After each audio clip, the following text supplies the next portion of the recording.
상가라고 하더라도 아파트 입주권을 받을 수 있습니다. 부대 복리시설의 소유자도 1주택 공급을 받을 수 있다고 명시되어 있거든요. 적은 투자금으로 많은 수익률을 극대화시킬 수 있는 무조건 재건축 되는 거죠. 무조건 통합적으로. 부동산 고민 문자로 자세하게 보내주시면 추첨을 통해서 여러분들에게 월수금 정확한 해답으로 찾아뵙도록 하겠습니다. 뒷번호 6561님께서 보내주신 부동산 고민입니다. 재개발 투자를 좀 하고 싶은데 자금이 많지가 않아 예정지로 보고 있습니다. 소자본으로 빌라 말고 허름한 상가 보는 건 어떨까요? 명확한 정답 기대해 보겠습니다. 항상 많은 도움이 되어 감사하게 시청하고 있습니다. 응원합니다 라고 보내주셨습니다. 점가님 답변 부탁드리겠습니다. 네, 일단 답변부터 드리도록 하겠습니다. 자, 신축 아파트를 받기 위한 목적으로 정비사업에 투자하실 거라고 한다면 서울은 상가가 아닌 다세대 주택으로 보셔야만 합니다. 그리고 만약에 상가를 보실 거면 1기 신도시 같은 지역 일대를 눈여겨보셔야 되는데 그 1기 신도시 가운데서는 분당 지역 일대를 가장 핵심 지역으로 눈여겨보셔야만 합니다. 자, 그 이유를 뒤에 판서를 통해서 좀 더 상세히 설명을 도와드리도록 하겠습니다. 자, 우선적으로 대표적인 정비 사업인 재개발 사업이 있고요. 그리고 재건축 사업이 있습니다. 이 둘의 가장 큰 공통점을 꼽아 본다면 당연히 이 둘은 신축 아파트가 되는 상품이죠. 자, 이렇게 신축 아파트가 되기 위해서는 주 재원들이 필요할 겁니다. 이 재개발 지역 일대에서는 상가주택이 대표적으로 주 재원이 될 수 있고요. 이 상가주택은 뭐 1층의 상가, 2층, 3층엔 주택으로 활용하는 용도 주택을 상가주택이라고 지칭을 합니다. 일명 꼬마 빌딩이라고 불려지기도 하죠. 또 요런 주택뿐만 아니라 우리 다가구 주택도 여러분들 빨간 벽돌 주택 많이 보셨을 겁니다. 이런 다가구 또는 다세대 주택이 있을 수 있습니다. 이게 이제 구분 세대 별도로 구분되어 있는 다세대 주택, 일명 빌라라고 지칭도 하죠. 또 그뿐만 아니라 상가도 있을 겁니다. 상가. 그리고 재건축에 있어서는 아파트가 되는 그 주 재원은 당연히 아파트가 있겠죠. 노후화된 아파트가 신축이 되기 위한 목적으로 재건축을 하기 때문에 그렇습니다. 또 여기에 상가도 있어요. 아파트 단지 내에 위치하고 있는 상가도 있죠. 자, 이렇게 보면 상가주택과 재개발에 있어 다가구 주택을 보게 되면 이 둘의 가장 큰 공통점은 감정가액이 높다라는 게 대표적인 큰 특징입니다. 당연히 부피가 크고 건물에 대한 가액이 높다 보니까 감정 가격이 높게 책정이 될 수밖에 없겠죠. 이렇게 감정 가격이 높은 주택들은 자연스럽게 투자 금액이 높다. 자, 이와 반면에 다세대 주택과 상가를 구분지어서 따로 본다면 이 위에 있는 주택들보다는 당연히 감정 가격이 낮게 책정될 수밖에 없습니다. 그리고 감정 가격이 낮다 보니까 투자 금액도 자연스럽게 낮아질 수밖에 없죠. 이런 상황에서 재건축도 마찬가지 아파트는 똑같이 감정가가 높고 그리고 투자 금액이 높다. 그래서 우리 구독자님처럼 투자 금액이 많이 확보되지 못하시는 분들은 이렇게 재건축 아파트 또는 재개발의 상가주택이나 다가구 주택을 취득하기가 굉장히 어려울 겁니다. 자, 이런 반면에 상가 같은 경우에는 감정 가격이 낮죠. 그리고 투자 금액도 낮게 형성되어 있습니다. 그래서 접근이 용이하다. 자, 그러면 재개발에 있어서는 다세대와 상가를 봤을 때 상가주택, 다가구주택, 다세대주택은 전부 다 주택이기 때문에 이 주택에서 주택의 입주권을 그대로 받을 수 있겠죠? 그런 반면에 이 상가는 주택이 아닙니다. 상가에서 아파트 입주권을 받을 수 있습니까? 원칙상 받을 수가 없습니다. 그렇다면 당연히 재개발 지역에서는 투자 금액이 낮은 상품으로 봤을 때 아파트를 받을 수 있는 상품은 상가보다 다세대 주택이 더 용이하겠죠. 자, 재건축에서 봤을 땐 당연히 재건축의 아파트 감정가가 높다 보니까 투자 금액이 높은 이 아파트 우리가 지금 취득할 수 없다라고 한다면 어쩔 수 없이 상가를 볼 수밖에 없을 텐데 이 상가도 마찬가지 주택이 아니다 보니까 아파트 입주권을 받을 수 있습니까? 자, 원칙상 이 상가는 상가 입주권을 받는 개념입니다. 부대 복리시설을 보유하고 있는 소유자는 부대 복리시설로 공급받는다라고 규정하고 있기 때문에 그렇습니다. 자, 그렇지만 예외적인 예외 요건들이 있는데요. 이 상가도 여러 요건만 충족한다라고 한다면 아파트 입주권을 그대로 받을 수 있다라고 또 법에서는 따로 명시가 되어 있기 때문에 원칙은 상가에서 상가를 받지만 여러 요건만 충족된다면 상가도 아파트를 받을 수 있다라고 보셔야 됩니다. 자, 그렇다면 우선적으로 재개발을 한번 볼까요? 자, 재개발에 있어서는 서울시 도시미 주거환경 정비법 조례 36조 1항을 보시게 되면 이 재개발에 대한 요건이 명시되어 있습니다. 자, 이 재개발의 요건 중에 첫 번째, 토지 면적의 90제곱평방미터 요거 이상인 경우에는 상가라고 하더라도 아파트 입주권을 받을 수 있습니다. 자, 그렇다면 토지 면적 90제곱평방미터 이상이라고 한다면 뭐 면적 기준에서 본다면 30평 이상이 되는 기준이죠. 그렇다면 우리 구독자님이 지금 소액자본이신데 투자 금액이 굉장히 많이 들어가겠죠. 토지 면적 한 평당 얼마입니까? 서울 같은 경우에. 그런데 그 30평을 감정가 책정하면 감정가가 엄청나게 높게 나오지 않겠습니까? 그럼 투자 금액이 당연히 자연스럽게 높게 나올 수밖에 없겠죠. 그렇다면 우리 구독자님은 1번 사항과 부합되지 않을 겁니다. 자, 그렇다면 두 번째, 이 상가의 권리가액이 신축된 아파트의 최소 평형 이 분양가, 자, 이 분양가보다 높아야 된다. 높아야 된다.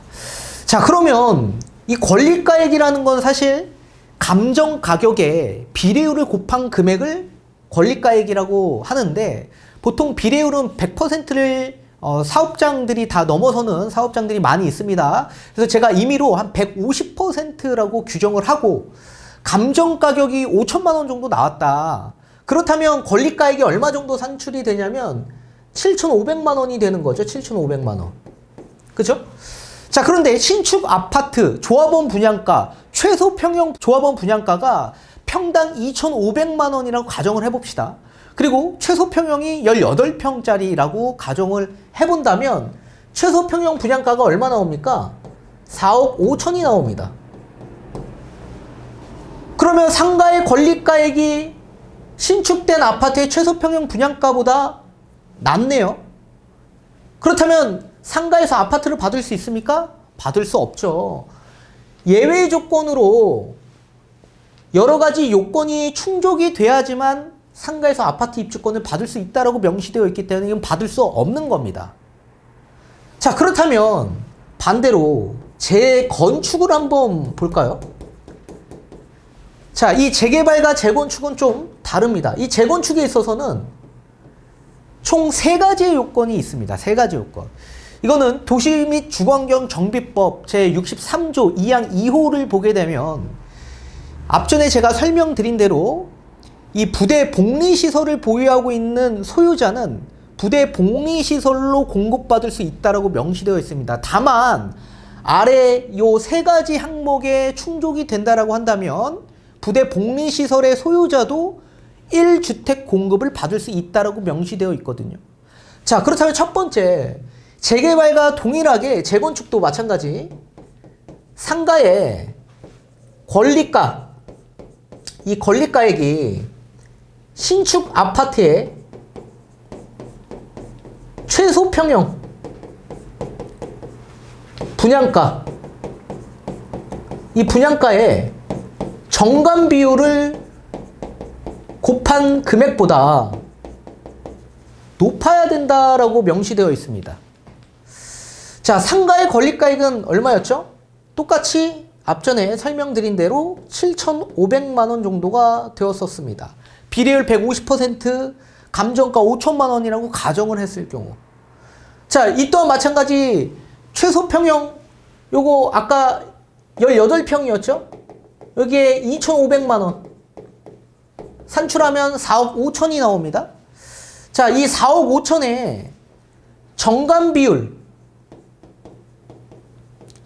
비율이라는 건 뭐냐면, 자, 조합 설립 인가가 나게 되면 조합원들이 이제 구성이 될 거고, 그 조합원들의 법규를 명시하고 있는 걸 정관이라고 하는데, 그 정관에 담겨져 있는 정관 비율을 뜻하는 건데, 보통은 만약에 정관 비율을 따로 정하지 않는다라고 한다면 기존에는 그냥 1로 봅니다. 1.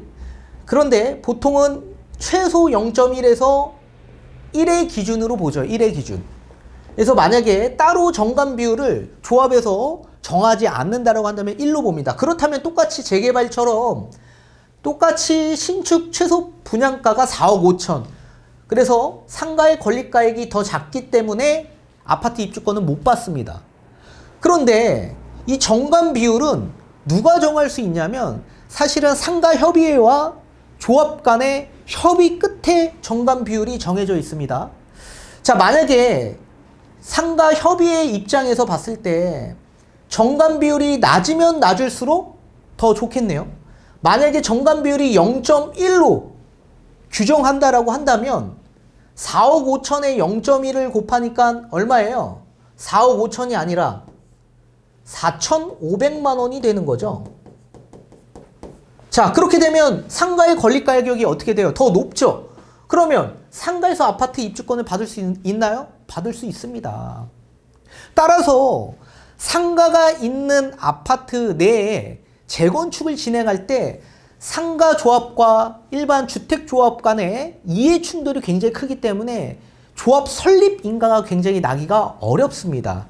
자, 상가 조합들은 정관 비율을 더 낮추고자 하는 입장인 거고, 주택 조합원들은 정관 비율을 구태여 낮출 필요가 없다라고 얘기하면서 이해 충돌이 굉장히 크게 발생이 되는 건데, 근데 조합 설립 인가가 나려면 전체 토지 등 소유자의 4분의 3 이상의 동의율도 얻어야 되고, 또 토지 면적도 4분의 3 이상 확보가 돼야 되고, 또 각 동마다 50% 이상의 과반수의 동의를 얻어야만 합니다. 근데 부대 복리시설의 동도 하나의 동으로 간주하고 있기 때문에 상가의 별동이 있죠. 상가의 동에서 50% 이상의 동의를 해주지 않는다면 조합 설립 인가가 나지가 않습니다. 그렇기 때문에 이 추진위원회와 상가협의회 간의 조율을 통해서 이 정관 비율이 산정이 되는데, 그래서 이게 계속 낮아지게 되는 겁니다. 상가에서 동의를 안 해주면 조합 설립 인가가 나지 않기 때문에. 그래서 이 0.1로 되어 있는 곳도 우리 그 반포에 원밸리 아파트 있죠. 이제 신축되는 가장 비쌀 그리고 가장 좋은 아파트가 있을 텐데, 그 아파트 바로 건너편 한강뷰가 보이는 신반포 2차도 정관 비율을 0.1로 해줬습니다. 따라서 신반포 1차도 마찬가지 아파트, 이 상가에서 아파트 입주권을 받게 되었다. 그렇게 보셔야 됩니다. 그러면 상가 소유자 입장에서도 이 상가를 보유하고 있는데도 불구하고 아파트를 받을 수 있는 요인이 생겨서 오히려 적은 투자금으로 많은 수익률을 극대화시킬 수 있는 이런 상황도 나올 수 있게 되는 겁니다. 그리고 두 번째, 자, 앞전에는 이제 신축 상가를 건설하지 않을 경우를 한정하고 있고요. 또 두 번째는 신축 상가를 지을 경우, 이 지을 경우에는 기존 상가 권리가액에서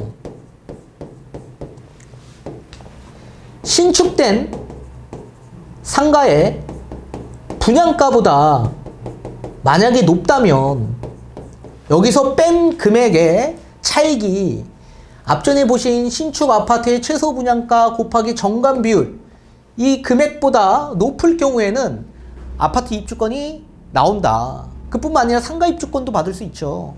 또 세 번째, 신축 상가의 최소 평형 분양가. 이 분양가가 앞전에 말씀드린 신축된 아파트의 최소 평형 분양가, 이 금액보다 높을 경우, 이 경우에도 마찬가지 상가에서 아파트 입주권을 받을 수 있게 된다. 따라서 상가에서 상가를 받는 게 원래 원칙이지만 예외 원칙으로 상가도 아파트 입주권을 받을 수 있게 된다라고 법으로 명시가 정확하게 되어 있기 때문에 재개발은 그런 경우가 안 되죠.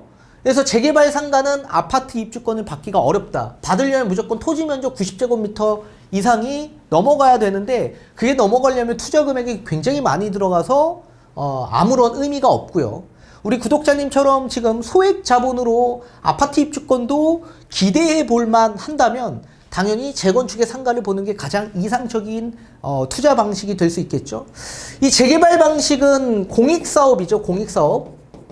이 공익사업이라는 건 개인의 이득이 아닌 개인보다 공공의 이익을 추구하는 사업을 공익사업이라고 합니다. 그래서 언제든지 공익의 이익에 따라 이 정비사업이 추진됐다가도 해제될 가능성이 매우 높습니다. 그런 반면에 재건축은 100% 민간사업 아닙니까? 민간사업. 그렇다면 만약에 재건축 사업성이 있는 아파트라고 한다면, 그 아파트 내에 상가라고 한다면 언제든지, 그리고 시기 막론하고 얼마든지 재건축이 시도가 되고 재건축을 하면서 신축 아파트뿐만 아니라 신축 상가가 또 지어질 수 있겠죠. 따라서 사업성으로 봤을 때는 당연히 재개발보다 재건축을 더 우선시하는 게 해제될 가능성이 없기 때문에 그렇습니다. 확실하기 때문에.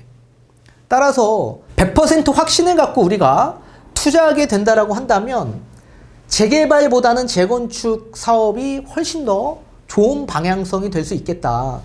자, 그런 상황에서 아파트는 너무 비싸니까 상가도 보고 재개발에서는 또 다세대도 보는 겁니다.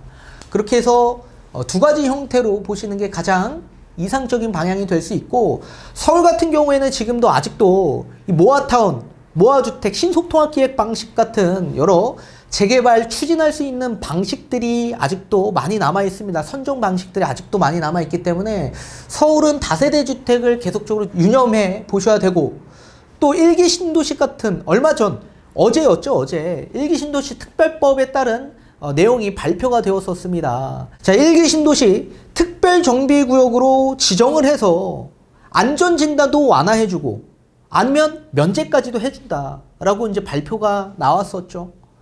또 그뿐만 아니라 용적률도 500%까지 완화해주겠다.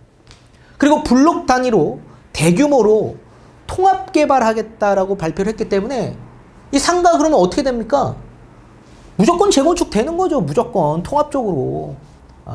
그래서 제가 봤을 때는 재건축 아파트를 투자할 거면 일기 신도시 이런 지역 일대를 눈여겨보는 게 좋은데, 그런 지역 일대는 투자 금액이 많이 들어가죠. 근데 우리 구독자님처럼 투자 금액이 적은 분들은 상가를 눈여겨보셔야 되고, 그죠? 서울은 다른 주택들은 투자 금액이 많이 들어가고 상가 투자는 좋은 방향이 아니기 때문에 다세대 주택을 보는 게 가장 이상적인 방향이다. 이렇게 말씀을 드리고, 다시 한번 대면 상담 받으셔서 정확한 계획과 전략 잘 세우시길 바라겠고, 물건 추천도 따로 받으시길 바라겠습니다.